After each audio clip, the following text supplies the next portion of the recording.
Yes, I'm serious, Richard. It's all set. Major network coverage, a publicity blitz. Holly gave me the green light. I'm going to be on the first plane down to San Cristobal with a handheld camera so that we don't draw any unusual attention to the fact that there might be a film crew behind me.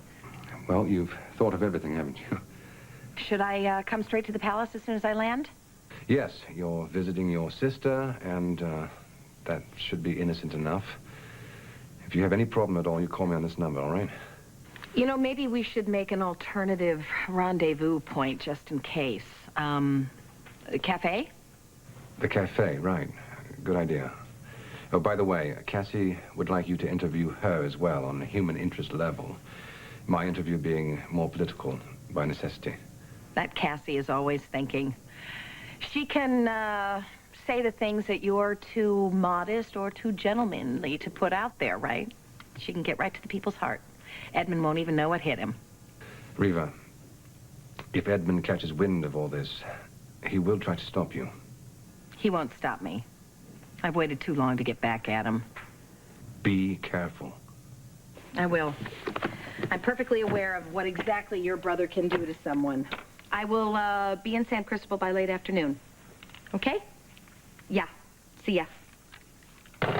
Not without me.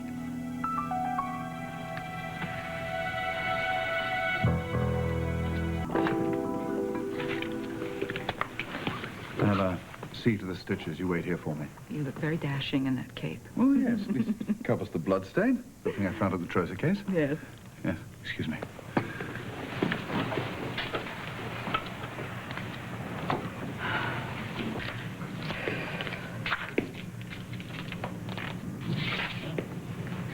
Good morning. Writing letters? Yes, yes. Lizzie wanted some new pictures of the stable kittens. You must miss your children very much. Desperately.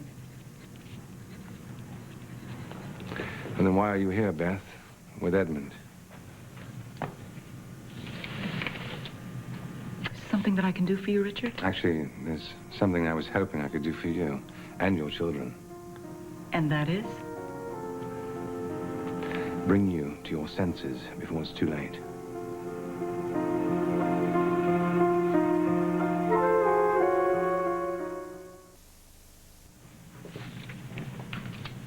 I think I resent that. If you intend to run down a list of Edmund's faults, please don't bother. Attempted murder, treason, and blackmail. They're much more than faults, Beth. Let's see, attempted murder. You mean when you ran your brother through with a sword? And treason. Would that be when you went on television and tried to convince the people not to accept Edmund as their true prince? As for blackmail, I'd classify that rather pointed remark about my children as emotional blackmail, to say the very least. He's got you completely in his thrall, hasn't he? You humiliated him in front of an entire country. You're determined to take away the one thing that he has wanted his whole life without even giving him a chance to prove that he's worthy. Do you know what I found him doing a few minutes ago? Fencing, in spite of the pain. In fact, he had torn a few stitches. You know why? Because he's convinced that he has to regain his strength in order to defend himself and his island against you, his beloved brother. I'm inclined to think that he's right. When I listen to you, do you know what I hear?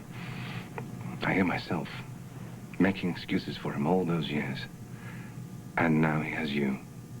You don't understand, Edmund. Oh, but I do. I do understand. I also understand why you're here. And why you've put Edmund's needs above all else, including your own children. Edmund's needs is like a black hole. Those needs used to make me feel so guilty for so many years. I tried to fill those needs with love, compassion, and loyalty, but it wasn't enough. Could it ever occur to you that maybe we're the needy ones? Oh, yes. Our needs. We need to help Edmund. We need to believe in him. We need to believe that he can change. We need to believe that all those things that he has done wasn't really him. I needed to believe that I alone could see the innate goodness in him. That sounds familiar, doesn't it? I was convinced that he wanted to change, Beth. I was convinced that he would change, that he could change if he just had enough love and compassion. And I could provide that for him. I could give him that. I could save him. And all the despicable things that he ever did to me and to my loved ones, I always forgave him because I needed to believe that I understood him. I don't think that you do. Well, that's the trap. Right there. Because the fault doesn't lie with Edmund, does it? No, it never lies with Edmund. The fault lies with us because we couldn't give him enough. Well, guess what, Beth? We can never give him enough. We will always let him down in one way or another, inevitably. So that when he reverts back to his old behavior, we cannot blame him. No. We must blame ourselves. I always blamed myself. In spite of all the warnings from my closest advisors, from my friends, from my family, from my wife, I always blamed myself because they couldn't see the Edmund that I knew. The kind Edmund. The funny Edmund. The tender Edmund. The lonely Edmund. The Edmund that would make me laugh. The Edmund that was tormented emotionally because of my father.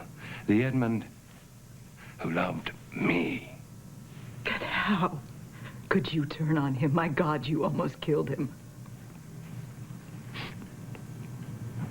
When I was finally presented with that proof of what Edmund did to me and to Cassie, I was furious. I went looking for him, and I found him. And I challenged him to a duel in the heat of rage. Knowing full well that Edmund was the better swordsman, I didn't care.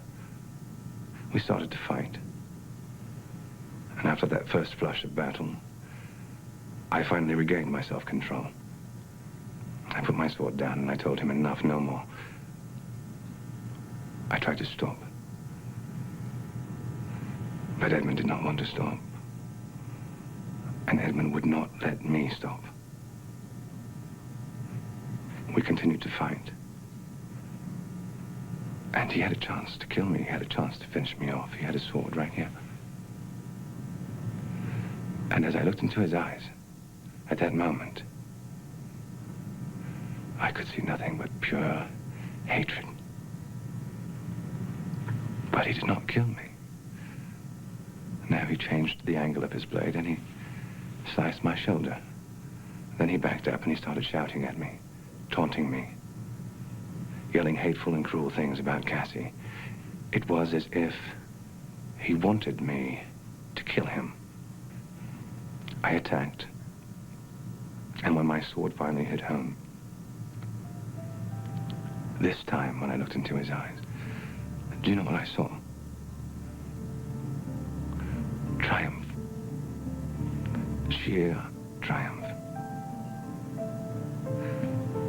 I don't expect you to understand. But Edmund was willing to go that far. Willing to die in order to destroy me. Well, I finally did understand. But it cost me dearly, and I don't want you to have to pay the same price, Beth. Beth, there is really such a thing as evil. And as long as you refuse to believe that, you, Susan, Lizzie, and James will never be safe.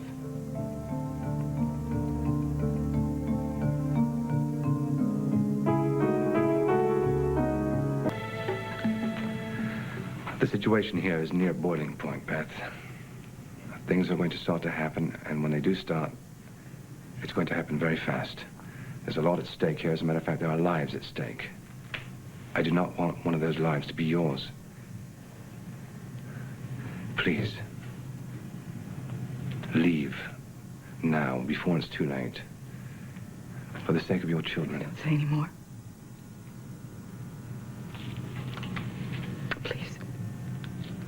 don't think I have to. I am sorry. Stay away from Beth.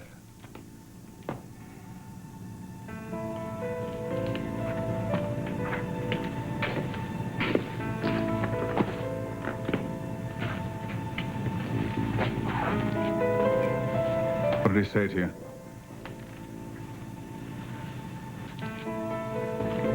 How is your wound? Right as rain. What did he say to you?